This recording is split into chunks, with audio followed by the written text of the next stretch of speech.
Los placeres se pagan cash, ¿no? Porque es gasto, no es inversión. En lo que inviertes es la velocidad en la que vas a lograr tener patrimonialmente más dinero. Multiplicar su dinero por 1000 en una semana, pues yo les recomiendo que se vayan a Las Vegas, ¿no? Bienvenidos al segundo episodio de More Dinero. Hoy vamos a hablar de los diferentes tipos de administradores y cómo administras tu dinero. Me encanta. Tú y yo somos muy distintos en eso, así que se va a poner buena la discusión. 100%. Déjame empezar con algo. A ver. Alguna vez en una serie escuché que hay dos tipos de personas en el manejo de su dinero.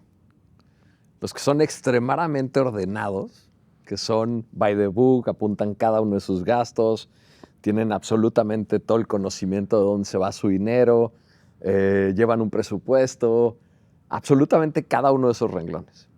Y luego están los otros que pueden hacer tanta lana que no necesitan llevar esa administración de la misma forma. ¿Crees que solo existen estos dos tipos de administradores? Pues no, o sea, quizás hay más, ¿no? Pero esos son los dos más comunes. Yo soy mucho más del primero. Yo soy un neurótico de los tickets, anoto todo, tengo mi Excel milenario de 100,000 renglones, llevo las cuentas y quizás tú eres de los otros, ¿no? Estás muy preocupado por hacerlo crecer y por estarlo moviendo constantemente que quizás no te importa ese detalle. Sí, yo creo que lo más importante es en el momento en el que estás en tu vida para generar esa administración o cómo vas a invertir ese dinero. Porque yo creo que todos en algún momento primero le tenemos que poner orden a la caja y hacer nuestro Excel, Sí. y saber cuánto gastamos, y saber en dónde invertimos, y saber exactamente cuánto nos está produciendo cada uno de los activos que tenemos en nuestro portafolio y cuánto se gastó la semana pasada mi mujer en el súper y cuánto fui del cine y cuánto... Pobre Ese mi mujer, güey. Sigue siendo Sí, tú, güey. Sí, yo soy de esos. Creo que yo hago sufrir a mi mujer y a muchos otros. Y lo cual es una regla básica. Yo creo que está bien que lo hagas. No quiero decir que está mal. Pero ese me parece que es el primer paso del administrador. Entonces, quizá no haya dos tipos de administradores. Me parece que hay dos momentos de administrar de forma distinta tu dinero. Sí, depende mucho en qué momento de tu vida estás, ¿no? Yo sigo siendo ese neurótico del Excel. Quizás porque me siento muy cómodo entendiendo a dónde se va la lana. Entonces soy de ese tipo de personas que establece un plan y intento que ese plan no se desvíe por nada del mundo ¿no? Y de hecho, si no lo logro me frustro y me enojo y demás. Entonces, hay cosas que hago siempre, ¿no? Me llega la quincena o me cayó una lana o hice un negocio y de alguna manera tengo algún ingreso y lo primerito que hago es ahorrar. Es pagarle a los proveedores, güey. No, no es cierto, güey. Güey, por favor. Bueno, como financiero en Final Boutique, responsablemente lo primero que hago es pagarle a los proveedores. No sé los que estén del otro lado de la cámara si van a opinar lo mismo, pero ok. Quizás los proveedores que nos escuchan van a decir, mi madre, no me has pagado. No. A ver, sí tengo ciertas reglas con mi dinero. Yo lo primero que hago, cada vez que me cae lana, es ahorrar. Lo primero que hago el día que me despierto la quincena. Abro el celular, veo el saldo y automáticamente lo que está destinado a ahorrar, lo separo. 100% de acuerdo en la primera regla. Tú también. En esa coincidimos. Luego, Tienes que tener un monto específico, no importa cuánto sea, que tienes que separar, sí, no lo que para sea, ahorrar. para invertir. Exacto. De acuerdo, ¿no? Pero ese lo separas, eso es lo primero. De acuerdo contigo. La segunda, ¿no? Haciendo eco del primer capítulo en donde peleábamos. Pero también creo que vale la pena decir cuánto. ¿Cuánto de lo que te llega ahorras? Bueno, O inviertes. yo diría que mi escenario hoy es que sea como sea, al menos Exacto. 10% de lo que me ingresa lo reservo. Justo. Si puedo 15 o 20, o tuve un buen mes y 25, pues buenísimo. Pero sí, como que el 10% se va. Sí. Por eso yo coincido. Yo creo que muchos empezamos entre el 10, 15, 20%. Como que hay una regla aceptada de lo que es el ideal ir guardando para llegar a un mínimo necesario para poder sentir cómodo en que puedas tomar decisiones de inversión. Sí, y luego... Porque el primer paso es separo y ahorro. No el primer paso es separo y invierto. El primer paso es separo y ahorro. Ahorro. Una vez que ahorro, decido en qué invertir. Total. Son 3 pasos completamente diferentes. De acuerdo. Y en ese creo que coincidimos. Sí, ahora los porcentajes son algo raro, ¿no? Hay muchísimas discusiones. Yo ahí estoy en Instagram viendo estos güeyes súper atrevidos, ¿no? Que dicen que deberías de ahorrar el 20% o el 30%. Y yo digo, puta, qué frustrante de ser ver ese güey diciendo que tienes que ahorrar el 30%, porque yo no sé si puedo ahorrar el 30%, la neta no puedo. O sea, sí me pagas bien en Finance Boutique, güey, pero no puedo ahorrar el 30%. Si me subes el sueldo, vemos. Yo creo que no es un tema de porcentaje, es un tema de reservar algo y hacerte esa rutina y ese hábito De acuerdo. de que pase lo que pase, cada vez que te entra algo, ahorres un cachito y ahorres un cachito. Y evidentemente en función de tu capacidad, de tu ingreso y demás, pues el porcentaje no... O sea, no estoy de acuerdo con todos esos güeyes que dicen esta es la regla. No hay regla. Yo creo que primero cubres tus necesidades básicas, ¿no? Ahorras, cubres tus necesidades básicas, te quedas con una lana para divertirte o para gastar o para lo que sea. Y bueno, ojalá no la gastes y entonces pudiste ahorrar para después invertir más. O surgió un imprevisto y te lo gastaste. Yo siento que ese ahorro no es para imprevistos, ¿no? Ese ahorro es como para una macroemergencia, ¿no? O sea, para un problema Pero muy tú grande. dentro de tus ahorros haces cajoncitos de ahorros. No. Bueno, sí. De la neta. A ver. ¿No? Porque pues expláyate Estoy en pensando. realmente cómo administras. No, sí, a ver. Yo dentro de lo que guardo, lo parto a su vez. En lo que nunca tocaría, a menos que fuera, puta, de verdad una emergencia inimaginable, ¿no? Y eso es lo que destino a invertir, y lo destino a invertir y arriesgar, y a largo plazo, y de todo. Ahí hago un poco de todo. Y sí tengo el cachito de esa parte del ahorro que es para viajar, para mi reloj, decía yo en el primer episodio, ¿no? Ya me compré el reloj, ahora estoy ahorrando para unos tenis nuevos. Y entonces soy muy así, entonces hago mis cajoncitos. Eso yo creo. Y ahorro otra lana que es como para emergencias. Dentro de esa misma rebanada, tengo una rebanada que no toco, que no invierto, que lo tengo, sí invertido, pero en algo muy, muy básico, de mucha liquidez, de mucha disponibilidad, para que si hay algo, ¿no? Cualquiera de mis hijos, toco madera, alguno de mis hijos se va al hospital, no sé, el coche se fregó y pues es el coche de la familia, o sea, algo que me obliga a decir, pues ni modo, echa mano de eso y lo gastas. Pero yo creo que no es discutible, o sea, la primera regla en More Dinero no es discutible que tienes que tener orden en tus finanzas. Eso, total. Esa es una regla. La que es discutible es en qué momento ese orden, que ya es ahorro, se vuelve inversión. De acuerdo. Porque el primer paso es el paso fundamental para poder hacer suficiente ahorro para poder invertir. Sí, que no es lo de mismo acuerdo. el ahorro de la cajita de me quiero comprar mi reloj, que al final tu reloj, por cierto, hoy vale mucho menos si lo cambias. Sí, que by the way es un mal gasto. Te costó ¿no? $500 y hoy vale 200, sí, ¿no? vale Entonces, ya. pues no es una inversión. Entonces, no es lo mismo ahorrar y hacer buckets de ahorro, porque uno de esos buckets de ahorro tiene que ser inversión. Y ahí es donde casi todos nos equivocamos al principio. Todo el mundo dice, buenísimo, yo voy a ahorrar el 10% de mi sueldo. Ok, perfecto. Y el 10% de tu sueldo lo ahorraste. ¿Y después en qué lo invertiste? Me fui de vacaciones. No, güey. No, eso no es una inversión. Está buenísimo. No digo que no lo hagamos, todos lo hacemos. Pero ese es un bucket que va dentro del ahorro que se convierte en gasto. Sí, y se convirtió en algo de placer que disfrutaste, etc. Sí, que el tercer paso es que tenía un objetivo, pero tiene se cumplió. que haber un bucket dentro de tu ahorro que sea específico para crecer tu patrimonio y ahorrar. Sí, para invertir. Exacto. Sí, estoy de acuerdo. Esa regla me parece que los dos cuadramos y no es negociable cuando quieres hablar de more dinero. Sí. Ahí o sea, ¿quieres hacer más billete? En cuanto te caiga algo, reserva, ¿no? Haz tu paquete de ahorro. Y dentro de eso hay varios paquetitos, ¿no? Para distintos objetivos, y uno de ellos es invertir, uno de ellos es comprarte algo, uno de ellos es irte de vacaciones, uno de ellos es para una emergencia. Y ahí es justo donde cambia la ecuación. Conforme tú vas invirtiendo, tus paquetes de ahorro que tienes prediseñados se van haciendo o más pequeños o más grandes. De acuerdo. Y lo que tienes que tender a hacer es que el paquete de ahorro que está destinado a la inversión sea cada vez más Más grande grande, que los que sí. tienes para gastarte, para irte a la borrachera, para comprarte tu reloj, para traerte tus nuevos tenis, para traerte tus nuevos jeans, para traerte Ya. tus nuevas playeras.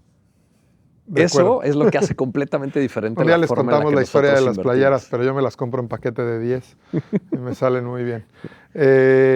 Sí, estoy de acuerdo contigo. La meta es que la subcuenta de inversión cada vez sea más grande y que las demás lleguen a donde tienen que llegar para que cumplan su objetivo, pero no tienes Correcto. que hacerlas crecer de manera exponencial. De acuerdo. Eh, Porque, por cierto, casi todas acaban siendo gasto, sí, prácticamente todas, ¿no? salvo la reserva que tienes para casos de Emergente. emergencia. Sí. La segunda regla es lo del primer capítulo, del primer episodio del podcast, que dijiste, no, yo no concuerdo contigo. Pero al final encontramos el punto en común. De Yo acuerdo. decía, yo no hay placeres fuera de lo que necesito, ¿no? Y de mi propio sueldo. Ahorita les cuento que yo tengo mi propio sueldo dentro de mi sueldo. Que no, ¿verdad? Eso es buena, No ¿eh? A mí sabías. cuando me la contó me espanté. Sí, pero es una, Sí, es una buena güey. idea. Así lo hago. Yo no la tenía así. Bueno, hablemos de eso un minuto y ahorita les Venga. platico el otro. Yo lo que hago es que me cae la lana, separo lo que voy a ahorrar, ¿no? Ya hablamos de todo eso un ratote, y me pago sueldo a mí, ¿no? Y bueno, si tengo algún dependiente económico, ¿no? Le pago su sueldo correspondiente. Y esa es la lana que yo tengo para gastar. Lo demás está alocado en la renta, en la luz, el agua, en el gas. Yo tengo mi sueldo dentro de mi sueldo. Y con eso hago yo lo que quiera. Y con eso hace mi esposa lo que ella quiera y los niños lo que ellos quieran. Y también eso les estoy enseñando. Entonces le digo, aquí está tu ahorro de la semana, eso es tu bronca. Y te quieres un juguete, pues cómpratelo tú. acuerdo. También les compro yo, no soy un papá tan culero, no crean. Pero la lógica es, dentro del mismo ingreso familiar, hay un sueldo para cada uno y cada uno se hace responsable de sus cosas. Esa creo que es una buena práctica, no mucha gente lo hace. Creo que hace mucho sentido. Cuando lo entiendes, lo piensas y dices, puta, qué buena idea, güey, ¿no? Yo tengo mi propio sueldo dentro de mi sueldo. Y entonces si me quise poner pedo, me quise comprar ropa, pues ahí está, y de ahí te lo gastas. Pero el punto que yo decía, y en el que quizás no estábamos tan de acuerdo, pero creo que encontramos el punto en común, era, para mí la segunda regla es que los placeres se pagan cash. Entonces yo siempre he dicho, si no tienes para gastar en placeres, no te endeudes por esos placeres. Sí, porque es gasto, no es inversión. Porque es gasto, no De es acuerdo. inversión. Entonces, yo no salgo de vacaciones si no tengo el dinero para pagar las vacaciones. No firmo las vacaciones con la tarjeta. El otro día te voy a contar una historia, porque creo que no te la conté, pero de verdad es una historia que sí pasó, como dicen. Me llamaron del banco para decirme, oiga, es que tiene saldo a favor en la tarjeta de crédito. No les voy a decir cuánto, pero llevé a mi hijo por primera vez a Disney, veníamos ahorrando para ese tema, y entonces junté la lana, la aventé a la tarjeta de crédito, nos subimos al coche y manejamos a Orlando. Y voy llegando a Orlando y suena el teléfono y entonces me marcan del banco y me dicen, oiga, es que tiene un depósito con saldo a favor de la tarjeta de crédito. Y yo le decía a la señorita, sí, no se preocupe, yo deposité, de aquí al domingo me lo voy a acabar. Y la señorita, yo creo que entre mi mal inglés, ¿no? y la señorita con cara de, qué güey tan idiota, deposita una tarjeta de crédito de más. De verdad, la llamada duró yo creo que 10 minutos y yo intentándole explicar a la señorita, es que mire, yo ya ahorré para las vacaciones. Ya lo deposité, ya me vine de vacaciones. Entonces no se preocupe, el domingo no va a haber saldo a favor. Fue casi imposible. Pero bueno, el punto es, yo siento y yo pienso, y siempre he vivido mi vida así, en que los placeres se pagan cash. Si no tienes dinero para esos placeres, no puedes adquirirlos. Endeudarte para irte de borracho, endeudarte para comprar ropa, endeudarte, bueno, ahora gracias a Dios ya puedes comprar un coche en leasing, ¿no? Pero eso me parecía todavía increíble, ¿no? Entonces, para comprarte un coche, les das una lana por adelantado, te dan el coche. Y luego además te endeudas 3 años y con intereses por una chingadera que vale menos cuando acabe. Y entonces a mí me causaba como mucho conflicto. Ahora ya lo puedes hacer en leasing, ¿no? Que quizás es muy parecido en el proceso de desembolso, pero tiene un sentido distinto. Estoy pagando renta, termina el plazo, te lo devuelvo y agarro otro. Y entonces es como si estuvieras rentando un coche en lugar de comprando un coche. Comprar un coche nunca me ha parecido una buena idea. Ya lo hice. Estoy seguro que fue una mala idea. No lo voy a volver a hacer. Pero los placeres con cash. ¿Estás de acuerdo? Más o menos. Sí y no. Porque yo estoy de acuerdo en que todo lo que te compras que es un gasto debiera pagarse con dinero que sí tienes. ¿Ok? En eso estamos de acuerdo. El placer es cash. Okay. Sí. Está O sea, igual. sí. La única diferencia es, también puedo yo estar dispuesto a aceptar un costo por darme ese placer. Y ahí es donde creo que tú y yo somos diferentes. Sí, yo no.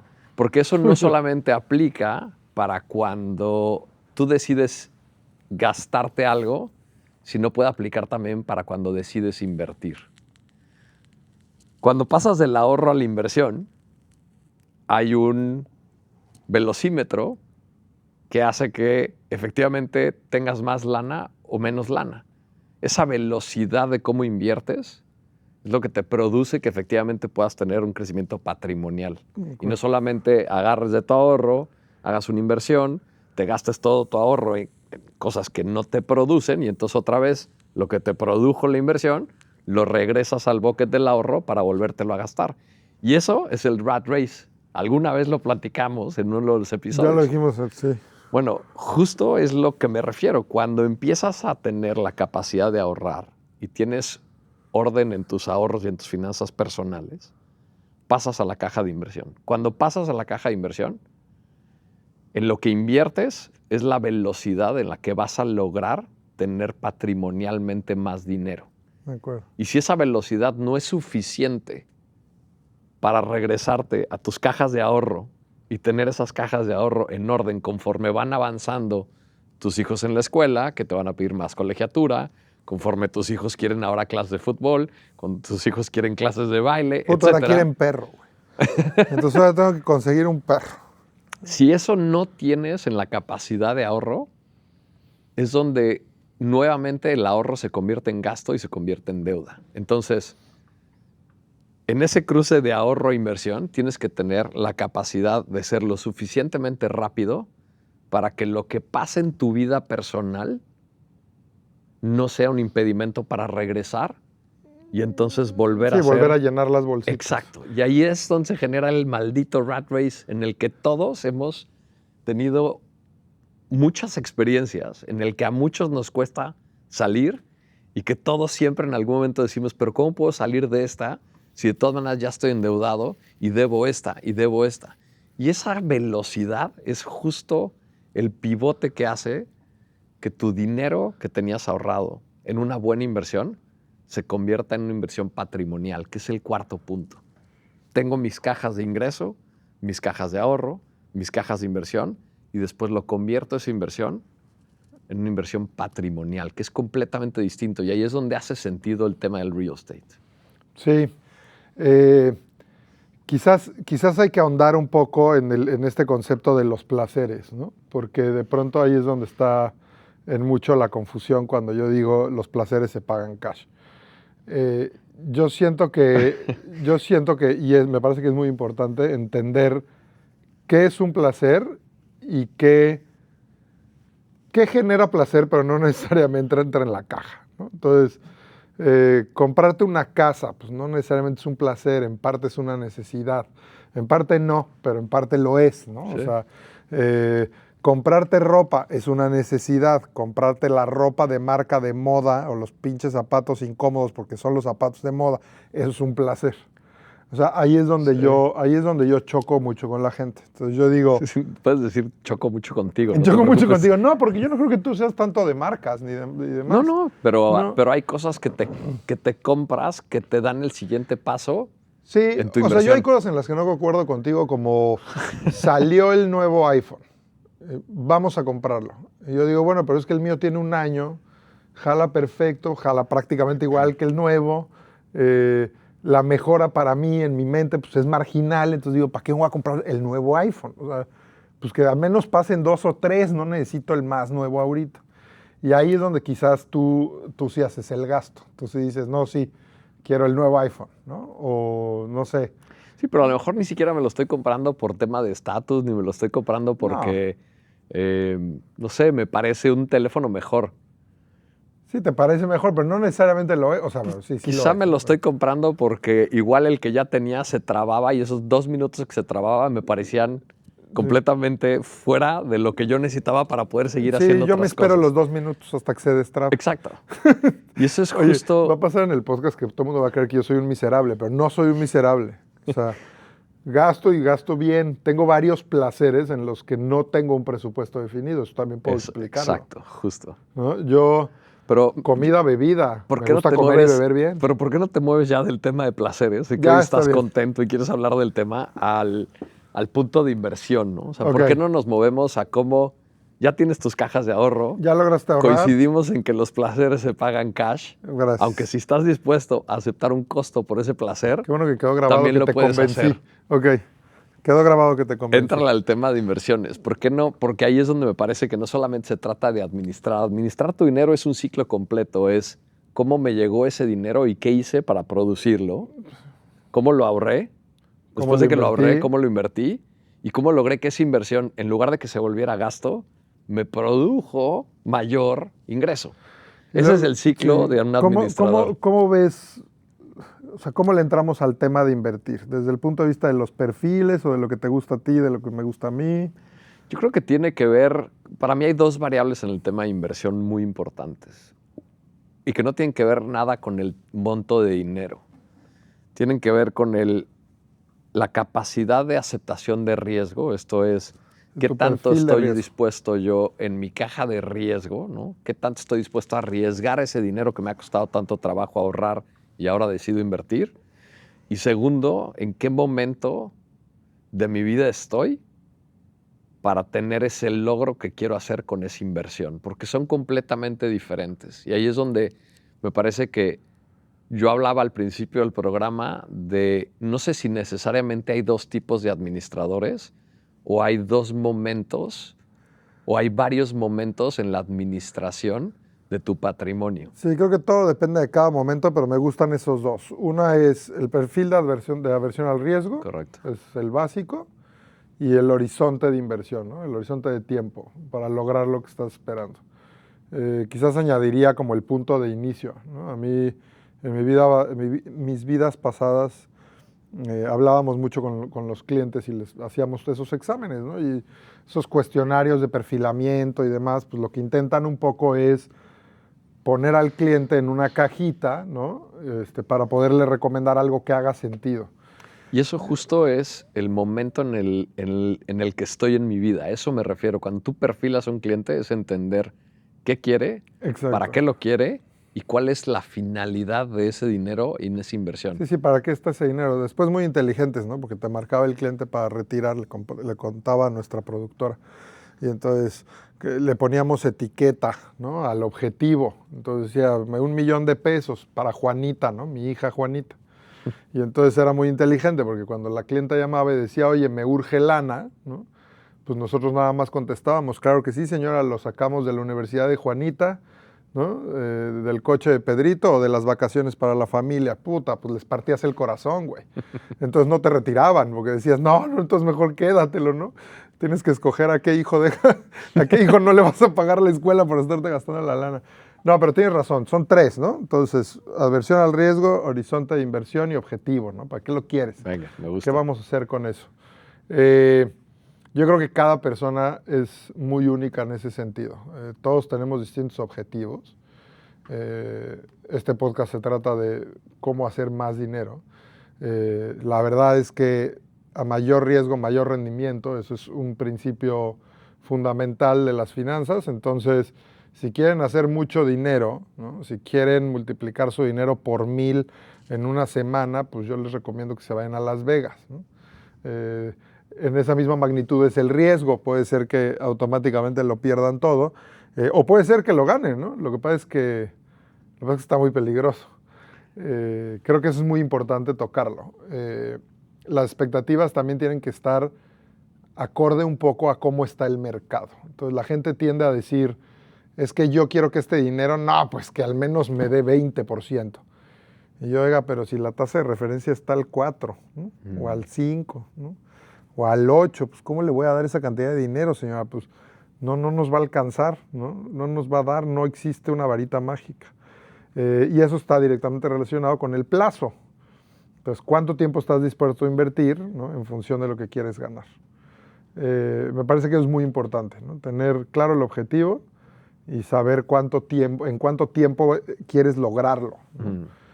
Quien lo quiere lograr de la noche a la mañana, pues no creo que haya una forma muy lícita de hacerlo, la verdad. Sí, yo creo que justo la clave está en eso, ¿no? Hablábamos en algunos de los episodios de cómo dentro de la capacidad de cada uno, en la forma en la que ahorramos, en la forma en que invertimos, existe también esa aversión al riesgo en el que cada uno determina, dependiendo lo que necesite, cómo llegar a ese tipo de inversión. En uno de los episodios hablábamos del tema de ¿vale la pena ponerle lana a los dólares o no? Y la primera pregunta o lo primero que comentábamos es... Y todos dijimos sí. Sí, pero vale siempre y cuando estés definido en qué te van a producir esos dólares. Y ahí volvemos al tema de, ok, perfecto, tengo aversión al riesgo, ¿hasta qué punto? ¿Para qué lo quiero? Y esos objetivos, ¿cómo los cumplo? Ahí es donde creo que el punto fundamental está en que cuando perfilas a un cliente, debes de ser suficientemente claro en que esos objetivos el cliente realmente los pueda percibir. Porque tú lo decías hace rato, pues es que no es lo mismo invertir en comprarte una casa que de todas maneras te da placer que en irte de vacaciones que de todas maneras te da placer. Pero ¿por qué no es lo mismo? Porque una se convierte en gasto, ¿no? Y la otra, te dio todo el placer o pues... Sí, pero también una casa, ¿eh? Sí. Y mira Sí. que me dedico al tema de real estate, pero sí. Sí, es cierto. También eventualmente se convierte en un gasto, ¿no? Tiene un valor final último importante. Esa es la diferencia, ¿no? A lo largo del tiempo. Yo creo que el tiempo es clave. Sí, pero si compraste la casa en un mal lugar, si invertiste en esa casa en un mal momento, si la compraste muy cara, seguramente no va a ser una buena inversión. Sí, ¿no? Aunque la vivas muy feliz. Exacto. Y tengas muchos placeres Exacto. en la casa. Sí, estoy de acuerdo contigo. Creo que como inversionistas somos muy parecidos tú y yo. Salvo algo que creo que nos diferencia. Y es la parte en que a mí me gusta mucho la parte de Venture Capital. A mí me gusta mucho la idea de apostarle a empresarios que tienen buenas ideas y demás. Y cuando me invitan a participar en una empresa que tiene alguna idea innovadora, etcétera, pues un poco por mi background y por estar todo el tiempo metido en eso, estoy muy expuesto a esas oportunidades. Esas sí las aprovecho. Esas a ti no te gustan mucho. O sí, creo que no te gustan mucho. No me gustan porque creo que hay que tener... Es que no me gusten, sino creo que hay que tener el tiempo suficiente para entender realmente qué está pasando en esa idea y esa idea innovadora, cómo realmente va a hacer clic dentro de lo que está pasando en el mundo. Sí, o sea, para meterte a VC o a Venture Capital o convertirte en inversionista ángel y demás, necesitas tiempo. Necesitas estudiarle, 100%. necesitas saber no solo si la idea es buena, sino quién la va a ejecutar, en qué periodo de tiempo la va a ejecutar, cómo cree que por qué cree que esa idea es innovadora. Hay mucho más que solamente decir esa idea está cool y le voy a meter una lana a esa idea. No sabes si va a jalar. Esa a mí en lo personal me gusta y creo que a ti también, como quizás dices, pero no te das el tiempo. Pero hay un principio antes de ese y que a mí me gusta mucho, es no inviertas en lo que no entiendes. Totalmente de acuerdo. Por ahí me salió un reel en Instagram de esos videos que nunca he estado seguro qué tan falsos son, ¿no? Pero sale Warren Buffett diciendo, mira, el mercado va a subir y bajar, y los precios van a subir y bajar. Entonces lo importante es que encuentres algo que entiendes, que te gusta, que lo compres a un buen precio y que te quedes con ello por 20 años. No te puedes meter todos los días a ver cómo va porque te va a generar demasiado estrés y toma un poco de lo que estás diciendo, ¿no? Entender bien, no solo que te gusta, ¿no? Que te gusta y que lo entiendes. ¿Sabes en dónde estás poniendo tu dinero? Sí. Yo creo que dentro de las mismas cajas de ahorro, cuando separas el dinero en inversión, hay cajas de inversión y hay tipos de inversiones. Claro. Y de ahí es como brinco a esa inversión patrimonial. Y ahí es donde hace sentido decir, bueno, perfecto, una parte de mi dinero lo quiero invertir en la bolsa, voy a probar cómo me va, voy a entender cómo me va. Pero si no sabes absolutamente nada de la bolsa, mejor no te metas a invertir en la bolsa. Sí. Un poco lo que yo me refiero es, para poder diseñar correctamente tu portafolio, tienes que ser 100% sincero en qué es lo que realmente estás buscando. Porque podemos tener el mismo objetivo, tú y yo, pero estoy seguro que quizá con el mismo monto de dinero haríamos una inversión distinta o diversificaríamos nuestro patrimonio de una forma distinta. Esa es una buena idea, hagámoslo. ¿Por qué no le metemos una lana a una cuenta? Me Cada gusta. quien a su estilo, sin competir. Va. O bueno, compitiendo, le ponemos Obvio. una lana también, le Venga. apostamos. Lo único importante va a ser cuál es el objetivo de inversión y qué tiempo vamos a medir ese resultado. Porque si ahorita me pones las reglas claras, en base a eso voy a invertir. Justo lo que estamos hablando. Si tú me dices, órale, vamos a meterle $1,000 al portafolio y ver a quién le va mejor, te diría, ok, perfecto. ¿Y cuándo sacamos ese dinero? Bueno, hay que... Ok. Ahí está. Ya Esa sé. es la diferencia de todo. Establezcamos las reglas. Vamos a eso está bueno. perfilarnos. Cada quien a su estilo. Venga. Preparemos un capítulo para eso. Me gusta. Que la señora productora se encargue de prepararnos un buen episodio. Me gusta. Y nos metemos a invertir. Va. Ponemos las reglas, invitamos al público a que también invierta y le metan una cantidad similar o la misma cantidad y veamos cómo nos va en el portafolio. Me encanta. Y así quizá todos nos van a decir, oye, ahí me fue mejor, tú no la armaste. Y Va. ahí es donde creo que está buenísimo porque justo podemos entender cuál es el perfil de riesgo de ambos, Claro. cuál es el escenario y el objetivo que tenemos enfrente. No, y el para qué lo greediness, estamos a ver quién se haciendo. quedó tiempo de más. Va, me gusta. Y De te acuerdo. propongo otra. ¿Te late que después de que hagamos esa inversión liquidemos el portafolio y la rifemos? Va, Venga, me late. me gusta. Va, me late. ¿Sí? Ok. ¿O porque ya la vamos a rifar Va. te parece que es gasto? No, está bien. Güey. Va, esa la rifamos. Venga, me Me gusta. gusta. A mí una Sí. frase que me encanta y no quiero cortar el episodio sin decirla. Y muchos clientes nos lo decían y estoy seguro que en muchas industrias pasa lo mismo. Y es, yo pensé que no me iba a alcanzar. Yo pensé que no me alcanzaba. Eso es clave. Sí. Y ahí Me está justo el diferenciador más importante del perfil de riesgo. El momento en el que estás, en el objetivo y qué estás dispuesto a sacrificar para que sí te alcance y con quién vas a aliarte para hacer una buena inversión. Vamos a ayudarles a que sí nos alcance, a todos. Quiero que me alcance. Adiós. Bye. Pon tu... ¿Tu ficha? No, Te ahora toca. voy yo. Solo por regla. Oye, va a voy llegar la mover señora de esta. limpieza, lo va a mover todo y nos vamos a morir, güey. Ahorita le saco foto. Bien, Bueno, gracias. Contrario, gracias. Contrario. Gracias a todos. gracias, George.